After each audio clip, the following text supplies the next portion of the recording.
आज है 10 अक्टूबर 2024 दिन गुरुवार। नमस्कार, सुप्रभात। न्यूज छत्तीसगढ़ में आपका बहुत बहुत स्वागत है। इससे पहले आप छत्तीसगढ़ के कौन से जिले से न्यूज को देख रहे हैं, कमेंट में हमें जरूर बताइए। साथ ही डेली अपडेट रहने के लिए चैनल को सब्सक्राइब जरूर करें। छत्तीसगढ़ के सभी ग्राम पंचायतों में बनेंगे महतारी सदन, 52 करोड़ 20 लाख रुपए की राशि स्वीकृत। छत्तीसगढ़ में प्रत्येक ग्राम पंचायत के लिए महतारी सदन का निर्माण कार्य शुरू किया जाएगा। डिप्टी सीएम विजय शर्मा के प्रयासों से 189 महतारी सदनों की स्वीकृति आदेश जारी किया गया है। उन्होंने बताया कि न्यू इंडिया की विकास प्रक्रिया में महिलाओं की भागीदारी लगातार बढ़ रही है। प्रधानमंत्री नरेंद्र मोदी का आत्मनिर्भर भारत अभियान महिलाओं की क्षमता को देश के विकास से जोड़ रहा है। हादसा रोकने का नया तरीका, मवेशियों के रंगे जाएंगे सींग, पहनाया जाएगा कॉलर बेल्ट। छत्तीसगढ़ के रायपुर शहर में कलेक्ट्रेट और तहसीलों में पुराने राजस्व रिकॉर्ड्स को कहीं दीमक चट कर रही है तो कहीं वे पुराने होने के कारण फट रहे हैं। ऐसे में सभी राजस्व अभिलेखों के पुराने रिकॉर्ड को डिजिटल कराने का फैसला लिया गया। इसके अलावा आवारा मवेशियों से होने वाली दुर्घटनाओं को रोकने के लिए कड़े कदम उठाने का निर्णय लिया गया। प्रशासन इसके लिए मवेशियों के सींग पर पेंट करेगा और उन्हें कॉलर बेल्ट पहनाएगा। 10वीं और 12वीं के परीक्षा फॉर्म भरने की बढ़ाई तारीख। छत्तीसगढ़ में कक्षा 10वीं और 12वीं के प्राइवेट छात्रों के लिए माध्यमिक शिक्षा मंडल ने नया नोटिफिकेशन जारी किया है। इस समय छत्तीसगढ़ माध्यमिक शिक्षा मंडल द्वारा स्वाध्यायी परीक्षार्थियों की मुख्य परीक्षा फॉर्म भरने की तारीख 8 अक्टूबर निर्धारित की थी। अब इस तारीख को बढ़ा दिया गया। अब परीक्षा फॉर्म भरने की तारीख 30 अक्टूबर 2024 तय की गई। छत्तीसगढ़ में सीएम जनदर्शन कार्यक्रम कैंसिल। छत्तीसगढ़ के मुख्यमंत्री विष्णुदेव साय आज गुरुवार को भी रायपुर में सीएम जनदर्शन नहीं लगाएंगे। सीएम हाउस की तरफ से बताया गया कि आने वाला जनदर्शन अपरिहार्य कारणों से नहीं होगा। सीएम विष्णुदेव साय ने 27 जून से सीएम जनदर्शन की शुरुआत की थी। सीएम जनदर्शन में सुबह से ही सीएम हाउस के बाहर लोगों की लंबी लाइन लग रही थी। मोबाइल यूनिट से दूर के लोगों को समय पर मिलेगी चिकित्सा सहायता। क्षेत्र में स्वास्थ्य सेवाओं की पहुंच को बढ़ाने के उद्देश्य से एनटीपीसी ने एक महत्वपूर्ण कदम उठाते हुए मोबाइल मेडिकल यूनिट की शुरुआत की। कलेक्टर अजीत वसंत ने इस यूनिट का उद्घाटन किया। एनटीपीसी कोरबा ने वंचित समुदाय को आवश्यक चिकित्सा सेवाएं प्रदान करने की ये पहल की। रेलवे ने भर्ती परीक्षाओं की संभावित तिथियां की घोषित, नवंबर से शुरू होंगे एग्जाम। रेलवे भर्ती बोर्ड की ओर से अलग अलग भर्ती परीक्षाओं की संभावित तिथियां घोषित कर दी गईं। असिस्टेंट लोको पायलट भर्ती परीक्षा नवंबर में और आरपीएफ एसआई टेक्नीशियन और जूनियर इंजीनियर की परीक्षा दिसंबर में होगी। सहायक लोको पायलट के 18,799 पदों पर भर्ती होगी। बलौदाबाजार में 12 अक्टूबर को गुरुदर्शन मेले का होगा आयोजन, सीएम साय होंगे शामिल। छत्तीसगढ़ के बलौदाबाजार जिले में पलारी के तेलासी गांव में 12 अक्टूबर को गुरुदर्शन मेले का आयोजन किया जाएगा, जिसमें हजारों की संख्या में प्रदेश भर से श्रद्धालु पहुंचेंगे। सीएम विष्णुदेव साय भी शामिल होंगे। बुधवार को कलेक्टर दीपक सोनी और एसपी विजय अग्रवाल ने तैयारियों का जायजा लिया। कलेक्टर एसपी ने कई स्थलों का दौरा कर बारीकी से व्यवस्था से संबंधित विषयों पर विचार विमर्श किया है। रायपुर में सचिन लारा फिर लगाएंगे चौके छक्के। इस तारीख से होगा T20 टूर्नामेंट का आगाज। छत्तीसगढ़ के क्रिकेट प्रेमियों को एक बार फिर से Sachin Tendulkar, Brian Lara, Shane Watson जैसे दुनिया भर के लेजेंड्स क्रिकेटर्स का खेल देखने का मौका मिलेगा।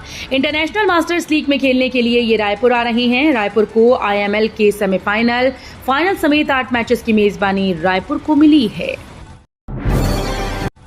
नहीं मिलेगा राशन, कार्ड हो जाएगा निरस्त। जिले के 61,857 परिवारों ने अब तक राशन कार्ड का नवीनीकरण नहीं कराया। वहीं 3,39,324 हितग्राहियों ने अब तक अपना ई-केवाईसी नहीं कराया।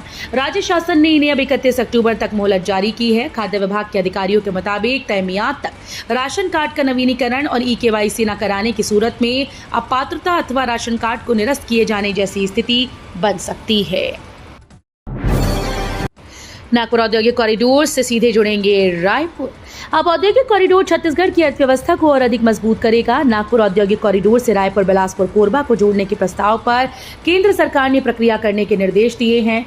नई दिल्ली में मुख्यमंत्री विष्णुदेव साय ने केंद्रीय वाणिज्य और उद्योग मंत्री पीयूष गोयल से मुलाकात कर औद्योगिक कॉरिडोर का प्रस्ताव रखा। दिसंबर जनवरी में होंगे छत्तीसगढ़ के निकाय चुनाव। परिसीमन और आरक्षण की प्रक्रिया तेज। इस वर्ष दिसंबर या अगले वर्ष जनवरी में होने वाले निकाय चुनाव को लेकर निर्वाचन आयोग ने तैयारियां शुरू कर दी हैं। आने वाले कुछ दिनों में चुनाव की तारीखों की घोषणा हो सकती है और तारीख घोषित होते ही आचार संहिता भी लग जाएगी। इसे देखते हुए छत्तीसगढ़ राज्य निर्वाचन आयुक्त अजय सिंह की अध्यक्षता में बैठक हुई। निजी अस्पतालों में सरकारी डॉक्टर्स का प्रैक्टिस विवाद, देना होगा शपथ पत्र। छत्तीसगढ़ के रायपुर जिले में सरकारी अस्पतालों में नौकरी कर रहे डॉक्टर निजी अस्पतालों में प्रैक्टिस नहीं कर सकते। स्वास्थ्य विभाग के नियम में ऐसा है, लेकिन कई डॉक्टर निजी अस्पतालों में बाकायदा सेवा दे रही हैं। इसकी जानकारी स्वास्थ्य विभाग के अधिकारियों को भी है, लेकिन कोई कार्रवाई नहीं की जाती है। एमसीएम साय के नेतृत्व में छत्तीसगढ़ का हो रहा चहुमुखी विकास। छत्तीसगढ़ की साय सरकार लगातार विकास कार्यों को करने में जुटी है। प्रदेश में आने जाने की सुविधा तभी मुमकिन है जब अच्छी सड़कों का निर्माण होता है। इसी में छत्तीसगढ़ सरकार को लगातार केंद्र की तरफ से सड़कों के निर्माण के लिए करोड़ों की राशि मंजूर की गई। इसी के तहत छत्तीसगढ़ के उप मुख्यमंत्री और लोक निर्माण मंत्री अरुण साव ने भारत सरकार द्वारा 8 सड़क खंडों के लिए 892 करोड़ 36 लाख रुपए मंजूर करने पर प्रधानमंत्री नरेंद्र मोदी और केंद्रीय सड़क परिवहन और राजमार्ग मंत्री नितिन गडकरी के प्रति आभार व्यक्त किया है। रायगढ़ में 2 करोड़ का कबाड़ जब्त, पुलिस ने कबाड़ियों के 3 ठिकानों पर मारा छापा। छत्तीसगढ़ के रायगढ़ जिले में पुलिस ने 2 करोड़ से ज्यादा का कबाड़ जब्त किया। पुलिस ने 2 फरार गोदाम संचालकों को नोटिस भेजकर जवाब मांगा। मामला कोतवाली और जूट मिल थाना क्षेत्र का है। दरअसल पुलिस को सूचना मिली थी कि गढ़ उमरिया रोड, लाखा क्षेत्र और इंदिरा नगर जोगीडीपा इलाके में कबाड़ गोदाम में अवैध रूप से स्क्रैप और खनिज का भंडारण किया गया है। महापौर व पार्षद निधि नहीं मिलने का किया विरोध। छत्तीसगढ़ के रायगढ़ में साल 2024-25 का महापौर व पार्षद निधि नहीं भेजा गया। इसे लेकर बुधवार को महापौर सहित पार्षदों ने विरोध प्रदर्शन किया और नगर निगम में 1 दिन के लिए धरने पर बैठ गए। इस दौरान निगम प्रशासन के खिलाफ जमकर नारेबाजी भी की गई। महापौर निधि 1 करोड़ 12 लाख व पार्षद निधि 6 लाख रुपए दी जाती थी, पर अब तक वो राशि नहीं मिल सकी। छत्तीसगढ़ के इन 3 निजी अस्पतालों पर भारी जुर्माना। छत्तीसगढ़ राज्य नोडल एजेंसी के द्वारा आयुष्मान भारत जन आरोग्य योजना और शहीद वीर नारायण सिंह आयुष्मान स्वास्थ्य योजना के तहत नियमों का उल्लंघन करने वाले अस्पतालों के खिलाफ लगातार कार्रवाई जारी है। इस कड़ी में राजधानी रायपुर के 2 और डोंडी लोहारा के एक निजी अस्पताल पर कार्रवाई की गई है। दिसंबर तक पूरा होगा छत्तीसगढ़ विधानसभा का सिविल वर्क। छत्तीसगढ़ के विष्णुदेव साय प्रदेश के विकास के लिए लगातार काम कर रही है। इसके लिए राज्य सरकार हर क्षेत्र में तेजी के साथ विस्तार कर रही है। साथ ही औद्योगिक विकास के लिए लगातार कार्य योजना पर काम भी किया जा रहा है। इसके अलावा राज्य में रफ्तार के साथ इंफ्रास्ट्रक्चर पर काम किया जा रहा है। हाल ही में प्रदेश के डिप्टी सीएम और लोक निर्माण मंत्री अरुण साव ने पीडब्ल्यूडी और स्मार्ट सिटी के कार्यों में तेजी लाने के लिए फील्ड में उतरे। रायपुर दक्षिण के दंगल में दुर्ग राजनांदगांव के नेताओं की एंट्री। छत्तीसगढ़ में जल्द ही रायपुर के दक्षिण विधानसभा सीट पर उपचुनाव होने हैं। रायपुर दक्षिण के दंगल में दुर्ग राजनांदगांव के नेताओं की एंट्री हो गई। राजनांदगांव के कांग्रेस नेताओं ने रायपुर दक्षिण से टिकट मांगी। दुर्ग के वोरा परिवार के सदस्य राजीव वोरा ने भी दावेदारी की। इसको लेकर प्रदेश अध्यक्ष दीपक बैज को पत्र भी लिखा। दरअसल इस साल के अंत तक उपचुनाव होगा। इसको लेकर लगातार दावेदारी का दौर देखने को मिल रहा है। भाजपा सदस्यता अभियान। छत्तीसगढ़ भाजपा के लिए सदस्यता अभियान के लक्ष्य को पूरा करने की चुनौती है। दरअसल मंत्री, विधायक और सांसद के क्षेत्र में सदस्यता का अभियान पिछड़ा हुआ है। भाजपा ने 3000 लोगों को पार्टी की सदस्यता दिलाने वाले कार्यकर्ताओं को मुख्यमंत्री विष्णुदेव साय के साथ भोजन करने का ऑफर भी दिया था। बावजूद इसके 35 दिन में अब तक 35 लाख सदस्य बन पाए हैं। डिप्टी सीएम विजय शर्मा ने पीएम आवास योजना के लाभार्थियों के धोए पांव। छत्तीसगढ़ के उप मुख्यमंत्री विजय शर्मा ने प्रधानमंत्री आवास योजना के हितग्राहियों का चरण पखार कर स्वागत किया। इस दौरान उन्होंने कहा कि छत्तीसगढ़ को प्रधानमंत्री आवास योजना के तहत पूरे देश के पहले आवंटन में 30% आवास को स्वीकृति मिली है। आगे सभी पात्र लोगों को आवास दिया जाएगा। इसके अलावा उन्होंने पूर्ववर्ती कांग्रेस सरकार पर आवास योजना में रुकावट पैदा करने का आरोप लगाया है। मोदी सरकार का कैबिनेट मीटिंग में बड़ा फैसला। देश में गरीबों को 2028 तक मुफ्त राशन मिलता रहेगा। मोदी सरकार ने कैबिनेट मीटिंग में पीएम गरीब कल्याण योजना को आगे बढ़ाने की मंजूरी दी। जुलाई 2024 से दिसंबर 2028 तक मुफ्त फोर्टिफाइड चावल की आपूर्ति जारी रहेगी। मोदी कैबिनेट ने प्रधानमंत्री गरीब कल्याण अन्न योजना को दिसंबर 2028 तक बढ़ाने का फैसला किया है। हॉकी में बिलासपुर संभाग की बालिका टीम ने मारी बाजी। राज्य स्तरीय शालेय हॉकी प्रतियोगिता में बिलासपुर संभाग की बालिका टीम ने विजेता के खिताब पर कब्जा किया है। प्रतियोगिता में टीम ने 4 मैच खेले और सभी में जीत हासिल की। अंतिम व फाइनल मैच में सरगुजा को शिकस्त दी। बालक टीम को चौथे स्थान पर संतुष्ट होना पड़ा। बालिका वर्ग में संभाग का पहला मुकाबला बस्तर संभाग के साथ हुआ।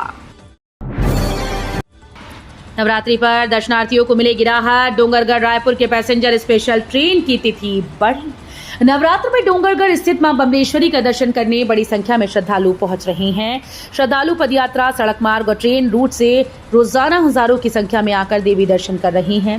ट्रेन में बढ़ती भीड़ को देखते हुए रेल प्रशासन ने डोंगरगढ़ और रायपुर के बीच चलने वाली पैसेंजर मेमू की तिथि बढ़ा दी। प्रत्येक वर्ष की भांति इस वर्ष भी मां बमलेश्वरी मंदिर डोंगरगढ़ में नवरात्रि पर मेले में जाने वाले दर्शनार्थियों की सुविधा को ध्यान में रखते हुए रेलवे प्रशासन के द्वारा गाड़ियों का अस्थायी ठहराव और कुछ गाड़ियों का विस्तार की सुविधा प्रदान की जा रही है। बुजुर्गों को एक साल से नहीं मिली पेंशन, शिकायत पर कलेक्टर ने दिए जांच के आदेश। डौंडी विकासखंड के ग्राम अड़जाल में ग्राम पंचायत सचिव वृद्धा व निराश्रित पेंशन की लगभग 1 साल की राशि का भुगतान बुजुर्गों को नहीं किया। हितग्राही पंचायत व सचिव के चक्कर काट रहे हैं। उम्र के अंतिम पड़ाव में ये पेंशनधारी 1-1 रुपए के लिए तरस रहे हैं। बुजुर्गों ने सचिव पर पेंशन की राशि का भुगतान कर गबन करने का आरोप लगाया है। हरियाणा विधानसभा चुनाव में बीजेपी ने तीसरी बार गाड़ा विजयी झंडा। छत्तीसगढ़ के मुख्यमंत्री विष्णुदेव साय ने हरियाणा विधानसभा चुनाव के परिणामों पर प्रतिक्रिया व्यक्त करते हुए बीजेपी को भारी बहुमत मिलने पर बधाई दी। उन्होंने मीडिया से बातचीत करते हुए कहा कि ये जीत प्रधानमंत्री नरेंद्र मोदी की नीतियों और सरकार के विकासात्मक प्रयासों का प्रतिफल है। मुख्यमंत्री साय ने कहा कि हरियाणा की जनता ने विकास, सुशासन और अच्छे कार्यों के लिए बीजेपी पर भरोसा जताया है।